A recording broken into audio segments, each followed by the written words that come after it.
Kisah nyata, satu keluarga masuk Islam setelah anaknya meminta ini. Kisah berikut ini merupakan sebuah kisah nyata. Semoga ada hikmah dan pelajaran penting yang bisa kita ambil hikmahnya. Sebuah perjalanan panjang sepasang suami istri yang telah Allah beri hidayah untuk menerima Islam dengan penuh keyakinan. Cerita ini bermula dari sosok Agnes yang merupakan wanita Katolik yang sangat taat dengan ajaran agamanya. Setiap hari ia selalu pergi ke gereja untuk berdoa bersama dengan keluarga besarnya. Agnes yang Katolik tersebut ternyata memiliki seorang kekasih bernama Martono yang beragama Islam. Namun saat Martono melamarnya, ia berkata lebih memilih Yesus Kristus dibandingkan dengan cinta manusia. Ketegasan yang ada pada diri Agnes mulai menggoyahkan iman Martono untuk tetap berpegang teguh pada ajaran Islam. Meski Martono beragama Islam, akan tetapi kewajiban layaknya seorang muslim seperti sholat sangat jarang ia kerjakan. Alhasil Martono pun masuk dalam agama Katolik demi mendapatkan gadis pujaannya. Mereka melangsungkan pernikahan di gereja Ignatius Magelang pada tanggal 17 Oktober 1982. Setelah menikah dan menyelesaikan kuliahnya di salah satu universitas ternama di Jogja, keduanya pun pindah dan menetap di Bandung. Tempat yang mereka pilih adalah kompleks perumahan yang di wilayah timur Bandung. Kebahagiaan kian dirasakan oleh kedua pasangan tersebut dengan hadirnya anak-anak mereka yang bernama Adi, Ica, dan Rio. Di tempat barunya tersebut, Agnes dan suaminya mulai aktif mengikuti berbagai peribadatan yang dilakukan di Gereja Suryalaya Buah Batu Bandung. Suaminya yang saat itu menduduki kepala divisi properti PT Telkom Cisanggarung Bandung pun bisa dibilang memiliki pendapatan yang bisa membuat keduanya mampu hidup berkecukupan dan mampu menyisihkan sebagiannya untuk pemeliharaan gereja. Mereka berdua berinisiatif untuk membangun sebuah gereja yang berlokasi dekat dengan perumahan dengan mengumpulkan dana dari para tetangga sekitarnya yang beragama serupa, dan akhirnya pun sebuah gereja telah berhasil mereka dirikan. Yang mengherankan adalah sikap Martono yang masih sayang dan menghormati kedua orang tuanya dengan memberangkatkan keduanya ke Tanah Suci. Memang kedua orang tua Martono merupakan seorang muslim, sehingga sudah menjadi sebuah kebahagiaan bisa memberangkatkan mereka berdua untuk menjalankan rukun Islam yang terakhir tersebut. Walaupun Martono telah berpindah keyakinan. Kehidupan yang serba berkecukupan dan harmonis mewarnai hari-hari dari Agnes dan Martono, hingga suatu ketika keduanya merasakan goncangan jiwa yang cukup membuat gelisah. Anaknya yang bungsu yaitu Rio mengalami sakit panas yang tak kunjung reda, sehingga membuat keduanya khawatir dan membawa Rio ke rumah sakit Kristen yang terletak di Bandung Utara. Dokter yang menangani Rio menyatakan bahwa Rio hanya mengalami kelelahan saja, namun Agnes yang merupakan ibunya tetap merasa gelisah dan takut akan kondisi anaknya yang tak kunjung sehat. Ketika dipindahkan ke ruangan ICU, kejadian cukup aneh mulai terlihat. Rio meminta ayahnya untuk memanggil ibunya yang berada di ruangan tengah. Martono pun langsung menuju Agnes dan menyuruhnya untuk masuk ke ruangan ICU. Namun jawaban Agnes cukup membuat heran Martono. "Saya sudah tahu." Martono pun masuk kembali ke dalam ruang ICU tanpa disertai Agnes. "Udahlah papa saja. Pa, hidup ini hanya berjarak 1 senti, sementara di sana nggak ada batasnya," ucap Rio. Martono tertegun dan keheranan melihat anaknya yang masih kecil bisa berkata demikian. Apa yang diucapkan oleh Rio seakan dirinya seperti orang dewasa yang sedang menasehati sesamanya. Sore pun menjelang dan Rio masih berada di ruang ICU ditemani Martono. Rio kemudian berucap, "Pak, Rio mau pulang." Dengan lemah lembut dan penuh kasih sayang, Martono menjawabnya, "Iya Rio, nanti kamu pulang bersama papa dan mama." "Enggak pak, Rio mau pulang ke surga. Rio tunggu papa dan mama di surga," ucapnya dengan nafas yang pendek. Martono yang terkejut dengan ucapan anaknya tersebut, tiba-tiba ia mendengar suara aneh yang menyuruhnya untuk membimbing kalimat syahadat kepada anaknya. Meski kaget, Martono yang dulunya seorang muslim pun menuntun Rio dengan kalimat syahadat. Air mata Rio pun berlinang sembari melafalkan kalimat tersebut. Dalam ketakutan dan kegelisahan, Martono dikejutkan lagi dengan adanya bisikan yang memberitakan bahwa Rio akan meninggal dunia setelah dikumandangkannya adzan maghrib. Mendengar bisikan tersebut, Martono kemudian pasrah dan hanya memohonkan kebaikan bagi anaknya. Dan benar saja, pada tanggal 27 Juli 1999, setelah adzan maghrib berkumandang, Rio pun menghembuskan nafas terakhirnya. Agnes yang tak mau melihat anaknya karena merasa sedih terus, menangis dan meratapi anaknya hingga Rio ditempatkan di rumah duka.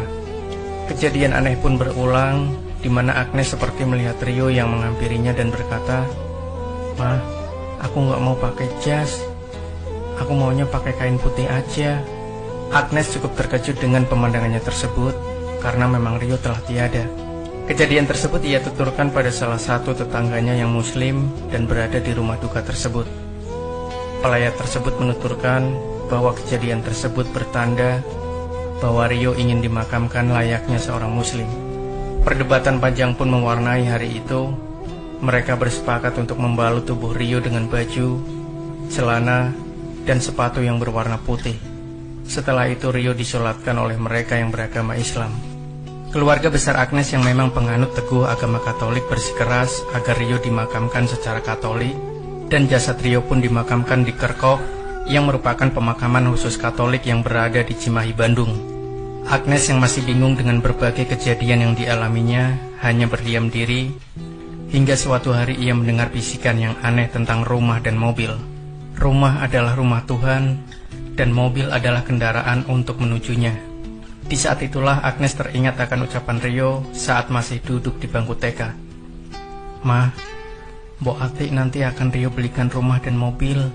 Mbok Atik merupakan orang yang merawat Rio sejak kecil di rumah, dan ia merupakan seorang muslimah yang taat beribadah, meski harus bekerja di rumah majikan yang beragama Katolik." Agnes pun saat itu hanya bisa tersenyum sembari menjawab celoteh anaknya, "Kok Mama gak dikasih sih?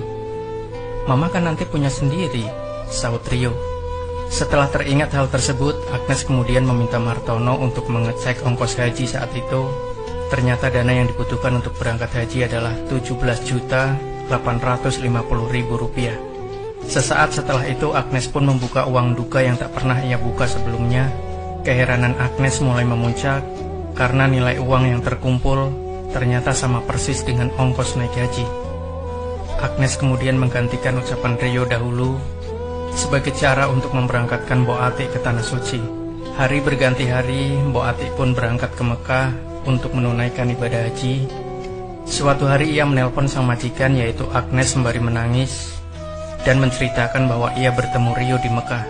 Rio yang sudah meninggal tersebut berpesan bahwa kepergiannya tak perlu dipikirkan. Ia merasa senang di alam yang baru. Jika ibunya merasa rindu, cukup berdoa saja. Pesan yang disampaikan lewat Mbok Atik tersebut bukannya membuat Agnes menjadi tenang, justru ia kini lebih stres dan mengharuskan untuk dirawat oleh seorang psikologi hingga 6 bulan. Satu hari pada saat Agnes tertidur lelap, ia dibangunkan oleh suara aneh pria misterius dalam mimpinya yang berkata, "Bukalah Al-Quran surat Yunus." Setelah heran dan penuh tanda tanya, Agnes pun kemudian mencari ke teman-temannya yang beragama muslim untuk menanyakan tentang kandungan surat Yunus. Bahkan ia sempat diberi Al-Quran oleh sepupunya, namun tak ada jawaban yang ia dapat dari surat tersebut meski telah dibaca berulang-ulang. "Apa sih maunya Tuhan?" teriaknya hingga ia tersungkur ke lantai di dalam rumahnya. Dinginnya lantai membuat hati dan perasaan Agnes sedikit demi sedikit tenang dan sontak berucap astagfirullah. Agnes kemudian membuka surat Yunus ayat demi ayat dan ia menemukan jawabannya pada ayat yang ke-49. "Katakanlah, tiap-tiap umat mempunyai ajal. Jika ajal datang, maka mereka tidak dapat mengundurkannya dan tidak pula mendahulukannya." Dengan berbagai kejadian aneh yang dialaminya, Agnes mulai mempelajari Islam dan berbagai sumber buku. Dan satu hari Agnes yang merupakan penganut Katolik berkata, "Ya Allah, terimalah aku menjadi seorang muslim. Aku tak ingin diislamkan oleh manusia lain." Agnes yang sudah mengucapkan kalimat syahadat langsung melaksanakan sholat meski harus secara sembunyi-sembunyi. Di tengah Agnes yang telah berpindah agama tersebut, suaminya masih tetap rajin menjalankan ibadah di gereja. Bahkan Martono selalu mengajak Agnes untuk ke gereja. namun Agnes menolaknya dengan berbagai alasan. Hingga suatu malam, Martono terjaga karena isak tangis yang didengarnya di suatu kamar. Di tengah rasa penasaran tersebut, ia terkejut karena melihat Agnes sedang melakukan sholat dengan menggunakan celana panjang, jaket, dan syal yang dijadikan kerudung. Martono bertanya keheranan, "Loh, kok mama kini sholat?" "Maafkan saya, Pak, telah mendahului Papa." Agnes pasrah dengan sikap suami nanti, apakah akan menyakitinya atau bahkan menceraikannya. Setelah Martono melihat istrinya memeluk agama Islam, ia pun mulai kebingungan menentukan arah akidahnya. Hingga suatu hari, tepatnya tanggal 17 Agustus tahun 2000, Agnes mengantar Adi untuk mengikuti lomba adzan yang diadakan oleh panitia Agustusan di lingkungannya. Cukup aneh memang, Adi yang masih beragama Katolik ingin mengikuti lomba adzan yang notabene merupakan aktivitas orang Muslim saat waktu sholat tiba. Sementara Martono yang diajak untuk ikut menghadiri justru menolak dengan alasan harus mengikuti upacara di kantornya. Dalam acara tersebut hadir pula psikologi Agnes, yakni Gangsa Raharjo. Ia mengatakan kepada Adi yang masih bersekolah di SMA Santa Maria untuk meniatkan adzannya bukan hanya untuk orang yang ada di sekitar, namun juga untuk alam semesta. Alhasil, adzan yang dikumandangkan Adi sangat merdu dan membuat siapapun yang mendengarnya terbawa haru. Ibundanya yang melihat hal tersebut meneteskan air mata hingga tak terbendung karena bercampurnya rasa haru dan bahagia. Adi pun menjuarai lomba adzan tersebut dan mengalahkan 33 peserta yang muslim. Setelah lomba usai, Adi dan Agnes kemudian pulang ke rumah. Namun apa yang didapatinya cukup mengejutkan, karena saat Agnes membuka pintu kamar, Martono yang tadinya berucap akan melakukan upacara, justru tengah melakukan sholat. Agnes pun terkulai lemah dengan kejadian tersebut. Martono yang telah menyelesaikan sholatnya kemudian meraih tangan istrinya dan mendekapnya. Ia pun berucap, "Ma, Papa kini telah masuk Islam." Kesedihan bercampur haru membuat anak-anaknya mendengar dan mendekati keduanya. Dalam hidayah yang melingkupi orang tuanya, Adi dan Ica pun kemudian memeluk agama Islam. Keluarga yang dulunya Katolik itu akhirnya melalui babak baru dalam kehidupan sebagai Muslim secara terang-terangan.